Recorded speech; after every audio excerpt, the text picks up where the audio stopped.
Gensa Gopi seri 37 Resi Druwasa Sang Pengelana. Resi Druwasa merasa lega setelah berhasil mencurahkan ilmunya kepada Dewi Kunti. Ia percaya bahwa Dewi Kunti akan mampu menjaga diri. Oleh karena itu ia ingin mengembara beberapa pekan ke negeri terdekat dari Manduro yang belum pernah ia kunjungi. Untuk sementara waktu, ia akan meninggalkan negeri Manduro. Sementara itu, Dewi Kunti merasa senang telah menerima ajian Aditya Redoyo. Dengan demikian, ia bisa minta tolong kepada dewa setiap saat jika menemui kesulitan. Namun ia mesti terus mendalami ilmu itu.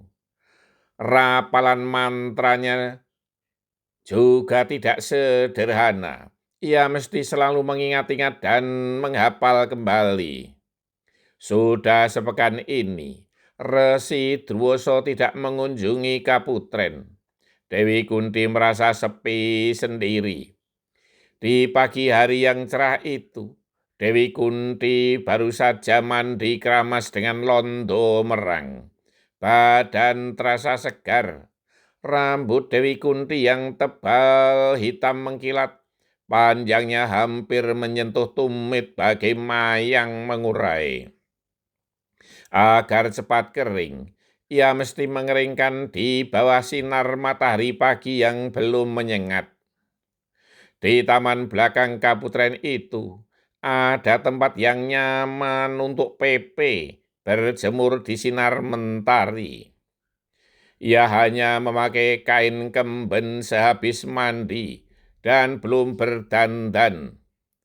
Dengan sisir tanduk kerbau yang indah, ia dengan telaten menyisir rambut yang tergerai itu.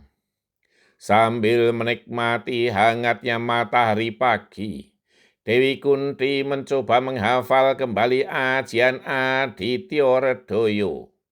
Mula-mula tidak lancar dan hanya di batin saja. Setelah merasa hafal kembali, ia mengucapkannya dengan bergumam secara perlahan. Tanpa ia sadari, sambil bergumam ia sekilas memandang matahari yang sedikit tertutup oleh awan. Seketika itu pula ia teringat bahwa Dewa Matahari adalah Bathara Surya. Tanpa ia sadari pula, ia menyebut nama Bathara Surya agar menyibakkan awan yang mulai menutup matahari. Namun yang tidak diduga sama sekali terjadilah. Tiba-tiba ada seleret sinar dari arah matahari menuju ke arah Dewi Kunti berada. Seketika itu pula tampaklah sesosok bayangan menyilaukan berdiri di depan Dewi Kunti. Begitu terkejutnya Dewi Kunti, sehingga hampir saja ia terjatuh terjengkang. Walau tidak sampai jatuh terlentang, namun membuat kain kembennya tersingkap. Wow! Dewi Kunti terpekik kecil sambil membenahi kain kembennya, ia pun tertunduk malu. Sesosok bayangan itu hanya tersenyum simpul melihat Dewi Kunti yang salah tingkah. Namun sesosok bayangan itu sendiri terkesima melihat kemulikan gadis di hadapannya yang kain kembennya tersingkap itu. Ia justru tidak memalingkan pandangannya dari gadis yang kini duduk bersimpuh di hadapannya. Paduka siapa kok tiba-tiba ada di sini? Bertanya Dewi Kunti geragapan, melihat sesosok bayangan manusia yang ternyata tidak menyentuh tanah. Terbalik nih, semestinya aku yang bertanya, ada apa Nini memanggil aku? Bertanya sesosok bayangan tanpa menyentuh tanah itu. Hamba tidak memanggil siapapun, jawab Dewi Kunti yang merasa tidak memanggil siapa-siapa. Apakah Nini mempunyai ajian Aditya Redadya? Ya benar, jawab Dewi Kunti singkat. Apakah Nini mengucapkan mantranya? Bertanya sosok itu. Hamba hanya sedang menghafalkan. Apakah tadi menyebut nama Batara Surya?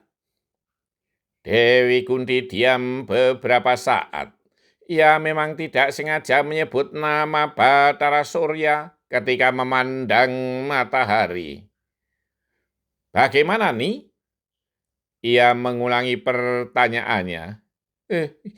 Iya benar, jawab Dewi Kunti sedikit ragu. Akulah Batara Surya itu, jawab sesosok bayangan tersebut.